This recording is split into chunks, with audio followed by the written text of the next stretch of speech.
we were cooking breakfast. It's what we do for the ladies on the last day. Us guys cook breakfast for them, and my phone rang, and it was Brad Meyer from the NHL. He's with the Western Hockey League as well, but he just got hired with the NHL. Former NHL official, and I'm kind of weird to get a phone call from him at 7 a.m. So of course I answer it, and he kind of asked me what I was doing, and then he asked me if I could work in Edmonton.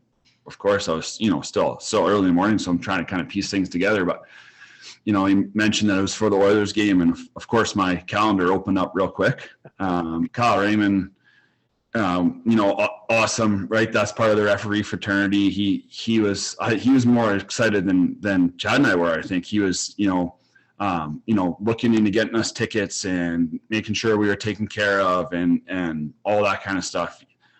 So we're talking to him, and then the rumor gets out that we're actually doing this, and then the phone starts blowing up, and so it was honestly a wild 12 or whatever hours it was. It was such a whirlwind that we didn't really have time to wrap our heads around the fact that we were actually working a National Hockey League game last night until we got closer to game time, and then obviously things started to ramp up a bit. But yeah, it was just a crazy day, a crazy story. It definitely wasn't how I pictured December 23rd going. You thought you were all done with Ryan Nugent-Hopkins probably, eh?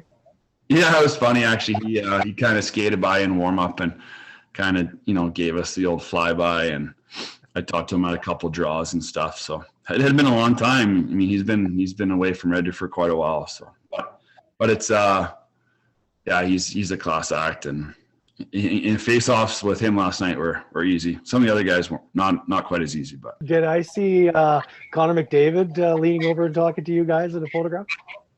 Yeah, that offside that Chad blew down, it was a tight one. Edmonton was kind of going in on that 3-on-2 rush or whatever. Super tight at the line, and yeah, Connor was just letting us know that they watched it on the iPad, and he didn't think it was offside. So does that rattle you a little bit? Like probably a little bit more than it would in the WHL game? I don't think it really rattles us anymore, to be honest, right? Like, and that's the thing with video now. Like we know that, right? It's no different, right? I mean, the video is such a thing now that everyone's got that immediate second look at it, right? We see it in live time, and we're just got to make a decision that we think is best, right? So that stuff doesn't really, kind of get used to it a little bit. I think we had a pretty good game. I don't think we missed any big ones, or didn't have to. There's no offside challenges or anything else like that. So. There's always a couple things that after the game, you're like, maybe wanted to clean up a little bit, but for the first game skating out there, everything considered, I think we did pretty good. Yeah. I imagine for any player playing the first time, probably stepping onto the ice the first time would be an unbelievable feeling with, depending on which stadium you're in, 16 to 20,000 people in the crowd. What does it feel like for you yesterday? Yeah, I think coming down, as you inch closer to game time, it starts to kind of ramp up a little bit, right? Probably walking from the room down through the tunnel, and coming out through the tunnel, you start to see, the lights, and you hear the noise and everything. And, you start to get, I don't know if it's nervousness and excitement. And I think the biggest thing is, any big game, and Chad would probably tell you the same thing. It's not necessarily, straight nervousness, but I think it's more of it's more that you just want to do a good job. Then honestly, once the puck goes down and that first puck comes across the line, you wave off that first offside or whatever else like that, then it's just business as usual, right? You're just going back to that muscle memory that you've been doing for 25 years. And it's sad in a way because then it honestly just kind of feels like another game, right? And that's kind of where it got to last night, where you're like, it's, you kind of loses that effect, like, holy, this is like pretty awesome, but you're not really thinking that out there, right? You're kind of just zoning in and just trying to make sure you're in the right spot at the right time and all that kind of stuff. Because you don't, especially at that level, with that speed out there, you don't have time to. You can't be a passenger out there. You can't be a spectator and whatever else. You got to be thinking ahead and knowing where those guys are going to go. And they're just so quick and so fast. They move the puck so well. Did you ask them how much you're going to get paid for this? No, we never taught anything like logistics. They assured us that we were going to be that we weren't going to be making, our normal Western Hockey League rate or whatever else. So I don't know what NHL money looks like, but I'm sure it might pay for a couple Christmas gifts. Who knows? I'm not sure. Did you say they swung you some tickets? Did you have family there?